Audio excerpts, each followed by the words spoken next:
Hello mga kakasina! Ako po ulit si Ate Angel, nagkasina ni Angel, and for today's video, gagawa na naman po tayo ng easy dessert recipe na baka hindi mo pa nagagawa or nasusubukan sa iyong kusina, kaya't panoorin mo na ang buong video dahil madali lang po ito. So una, naglagay na tayo dito ng isang sachet or 24 grams na itong Menu Magic na ube flavor. Kung ube lover ka, magugustuhan mo yung dessert natin. After adding ng ating ube jelly powder, tutunawin lang po muna natin ito sa 3 cups of water, and take note na hindi pa po nakabukas yung apoy sa ating kalan. Siguraduhin po natin na wala na pong namumuong dry ingredients dito sa ating kaserola para po mamaya ay maganda yung pagkakaluto at hindi tayo mahihirapan maipaset or maging firm yung ating dessert recipe. Alam niyo ba itong si Menu na ube flavor, sobrang isa to sa pinaka-paborito kong flavor nila. Sobrang bango and sobrang sarap. After mixing, kakailanganin na rin po natin dito ng 1 can or 380 grams netong evaporated milk. At syempre, maglalagay tayo dyan ng 1 can or 380 grams netong Marie Condensada. Maglalagay rin ako dito ng half teaspoon ng vanilla essence or vanilla extract. Meron ako nabiling ganito. Sa palengke meron nito, mabibili ninyo. So, ito po ay ube halaya. Kung meron kayong ibang ube halaya dyan, better naman. Ako, ito lang yung nahanap ko. Tapos, hihiwain ko lang to ng maliliit. Tapos, ilalagay ko yan dyan sa ating mixture.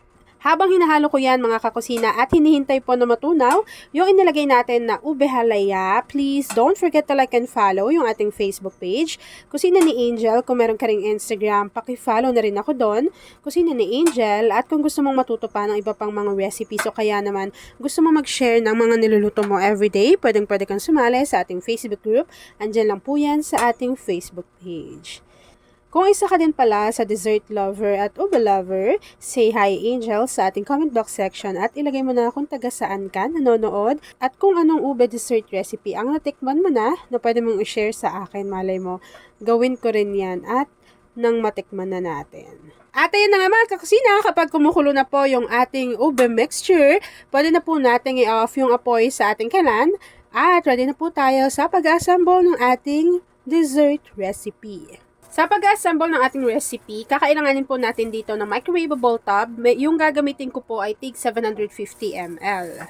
Sa paggawa ng dessert natin, dapat po mabilis yung pagkilos dahil po mabilis din mag-set or mag-firm yung ating recipe. Kung paano ko gagawin tong una, ganun lang din yung gagawin ninyo sa iba pa. So, naglagay lang tayo dyan ng 2 peraso muna na graham crackers. Nagsalin tayo dyan ng konting mixture, tapos po, lagyan lang din natin ito ulit ng graham crackers. Nasa sa inyo kung gusto ninyong lagyan ng keso, yung pinaka-mixture ninyo. Pero ako sa ibabaw na lang ako maglalagay ng keso.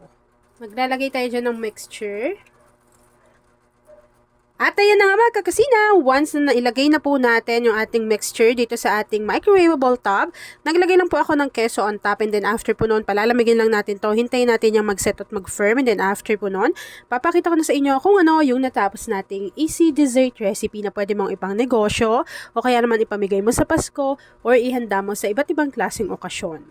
At ayun na nga mga kakusina, once na nag-set na or lumamig na yung ating dessert recipe, pwede na po natin yang i-enjoy. At ayun na nga mga kakusina, tapos na po ang ating easy dessert recipe na ube halaya graham ref cake. Kung nagustuhan mo yung ating video, please like and share this video. At kung hindi ka pa nakakapag-subscribe sa aking YouTube channel na Kusina ni Angel, please click subscribe button, click mo na yung notification bell, click all para lagi kang updated sa bawat ina-upload kong mga videos.